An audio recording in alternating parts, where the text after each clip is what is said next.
Bonjour tout le monde. Bon là il est 2 heures du match, je suis en train de revisionner en replay sur ma tablette cette partie de l'émission. Je suis tombé là-dessus, c'est pour ça que je suis content d'être tombé dessus, je voulais le partager avec vous. Vous voyez en bas il y a marqué le titre Macron contre l'État profond. En anglais on dit Deep State. Donc là on touche à des choses dont parlent souvent les complotistes. Écoutez ce que la personne là qui est un éditorialiste va dire. C'est assez important cette petite vidéo pour ceux qui s'intéressent à ces choses-là un petit peu derrière les rideaux et en profondeur au niveau mondial. Mais bon, on va pas faire d'inventaire, mais il y a une chose sur laquelle je voudrais appuyer. Relever une expression, un avertissement lancé aux ambassadeurs. Comme diraient certains théoriciens étrangers, nous avons nous aussi un État profond. Et donc parfois le président de la République dit des choses, se déplace et dit quelque chose, puis la tendance collective pourrait être de dire il a dit ça, mais enfin nous on connaît la vérité, on va continuer comme on a toujours fait. Je ne saurais vous recommander de ne pas suivre cette voie. C'est ça l'État profond, la résistance de l'État profond. Mais c'est quoi l'État profond? Qu'est-ce que c'est que ça l'État profond? De quoi il parle? Alors juste, l'État profond, donc on parle bien en fait d'une sorte d'État parallèle. Le Deep State aux États-Unis, par exemple, est connu dans le milieu des complotistes et des Américains. Pour eux, c'est un petit peu la partie cachée qui gouverne vraiment les États-Unis ou qui aurait organisé des assassinats de présidents ou des choses comme ça. C'est une chose à laquelle n'appartient pas, par exemple, Trump. L'État profond, par définition, est plutôt détesté, et pas très aimé aux États-Unis. Donc c'est pour ça que Trump, lui, il est plutôt apprécié par les Américains, parce qu'il est un petit peu en opposition au Deep State, à l'État profond américain, qui est, dans l'imaginaire américain, basé plutôt à New York, près des places financières. Voilà, donc c'est une sorte de gouvernement secret parallèle. C'est un petit peu ça, pour dire les choses avec des mots un peu plus complotistes. Je laisse le gars continuer dans l'émission. C'est la 4e fois qu'il y fait allusion. Il avait commencé en janvier dernier devant des confrères, en se déplorant que l'État profond n'ait pas assez changé depuis son élection. Il y a fait 2 fois allusion la semaine dernière. Visiblement, c'est une idée à laquelle il tient, puisque je vous rappelle qu'il improvisait ce discours ce matin. Alors, on sait ce que c'est que l'État profond dans les régimes autoritaires. On sait par exemple qu'en Russie, c'est les anciens des services qui tiennent à la fois la haute administration, les partis politiques et les grandes sociétés, et qui sont dirigés d'ailleurs par un président qui lui-même est un ancien capitaine du KGB. On sait ce que c'est que l'État profond en Turquie. C'était l'alliance des très grands patrons de l'état-major qui tenait d'ailleurs une part de l'économie, et puis aussi des services et des mafieux. On sait ce que c'est que l'État profond dans des régimes semi-autoritaires. Par rapport à l'Algérie, ce sont les généraux.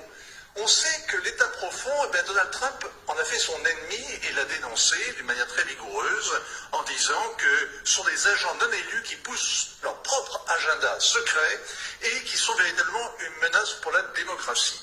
Est-ce qu'il y a des réseaux de pouvoir en France qui constituent une menace pour la démocratie? On ne parle pas de l'inertie des hauts fonctionnaires, en quelque sorte. Ah non, l'État profond, c'est toujours occulte, sulfureux, c'est l'abus de pouvoir et une forme d'impunité. C'est bien davantage que des hauts fonctionnaires qui traîneraient les pieds devant la réforme. C'est pas le spoil system à l'américaine où on change les directeurs d'administration centrale quand on change de majorité politique. Ça n'existe pas en France, ou du moins ça n'existe pas dans l'administration. Ça existe peut-être dans les médias, par exemple, mais ça n'existe pas véritablement dans les administrations centrales. Arrêtez-moi si je me trompe.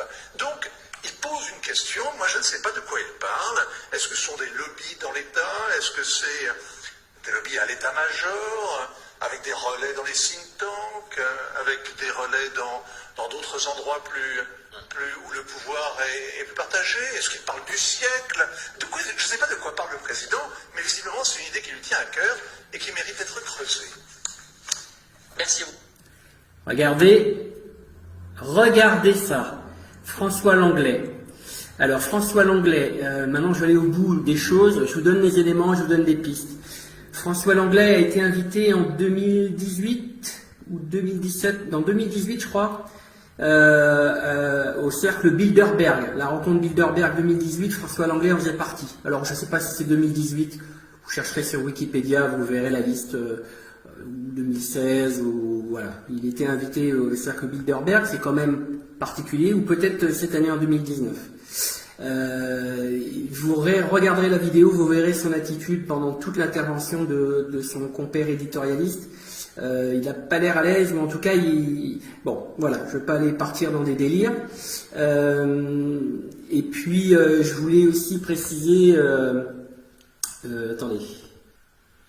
Voilà, je vous invite aussi à creuser, à faire votre petite recherche comme moi je fais sur Wikipédia. Vous allez regarder ce qu'est la commission trilatérale, la trilatérale ou la commission trilatérale. Vous lisez de la fiche Wikipédia, vous prenez une heure comme ça, vous suivez un fil, vous cliquez sur les liens, vous verrez, vous allez découvrir des noms qui reviennent dans le système américain, international. Voilà, il y a des petites choses comme ça. Peut-être qu'un jour je vous dirai pourquoi Pujadas il a été viré. Hein, intéressez-vous à une émission qui est passée en 2016 dans son journal télévisé, février 2016. Ça parlait de la Palestine, d'un boycott. On a une association qui faisait un boycott et le CRIF a réagi très très très vivement le lendemain de la diffusion de ce reportage contre le gouvernement d'Israël, en tout cas contre l'économie d'Israël. Voilà, vous verrez le directeur du CRIF à l'époque, le président du CRIF qui était Kukierman, qui depuis est décédé, paix à son âme. Mais bon voilà, un an après, ils avaient demandé la démission en tout cas des sanctions contre Pujadas, et un an après, avant ou pendant la présidentielle, juste après la présidentielle de 2017, Pujadas a été dégagé. Bon, vous verrez tout ça, vous ferez des recherches, et puis si vous voulez des précisions, vous me posez des questions par commentaire, je vous donnerai les pistes. Allez, ne lâchez rien et bonne continuation. Voilà, l'état profond, le deep state, en anglais. Allez, à plus les gens. Ciao, ciao.